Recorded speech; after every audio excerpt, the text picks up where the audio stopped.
Anchor Church, welcome to this week's edition of Going Deeper. For those of you that may be new to Going Deeper, this is a chance to take this short video, less than 5 minutes, to help take Sunday's content and make it more applicable to your own life.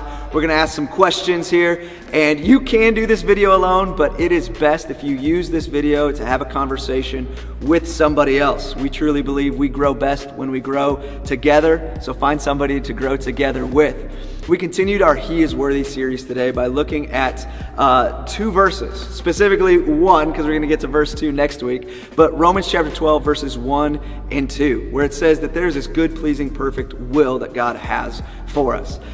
So this is a expectation that we can have. We started the day off by talking about expectation versus reality and how sometimes those aren't the same. We showed a couple of just pictures that have some fun of like cakes that were being made and the expectation and the reality fell flat, or building a sandcastle, this elaborate mindset, and then it just turns out to be something small and simple. Just for humor's sake, with whoever you're with, I just want to ask you, have you ever had one of those moments where you had this great expectation of what you were creating, building, and it just fell flat, where there's a great disparity from expectation to reality? Just a fun story with whoever you're talking with. Share a time where expectations fell short. But on a more serious note, we talked about how God says there is a will for your life, a good, pleasing, and perfect will, which is a specific plan for your life that's different than somebody else's good, pleasing, and perfect will.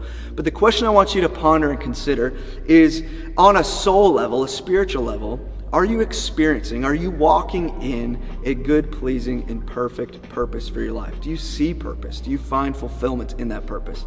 Again, not circumstantially, not financially, but do you find at a soul level that there is a reason for my existence, that I am walking in a good, pleasing, and perfect will? Whether the answer is yes or no, our response to that should be worship. If you are walking in that, man, we ought to be so grateful and thankful in worshiping God. If not, we find that we walk in a good, pleasing, and perfect will when we are walking in a life of worship.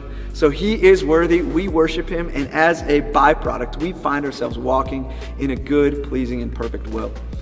In verse 1 of Romans chapter 12, we talked about giving our lives as a living sacrifice, giving our bodies as a living sacrifice.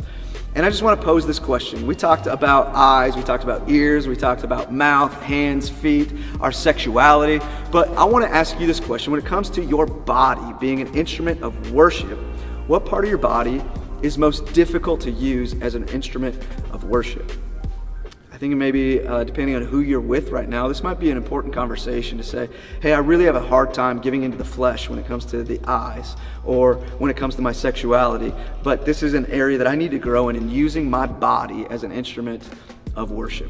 What is it for you that seems to be the most challenging? Next thing I want to talk about is there's a difference, and point number 2 today was a difference between living sacrificially and being a living sacrifice. Now, worship absolutely entails living sacrificially, but the call is to be a living sacrifice. I would love for you to take a moment to maybe even personally evaluate what is it that you're doing that is living sacrificially, but is that the same as being a living sacrifice? Because we're called to both, to be a living sacrifice and let that produce sacrificial living.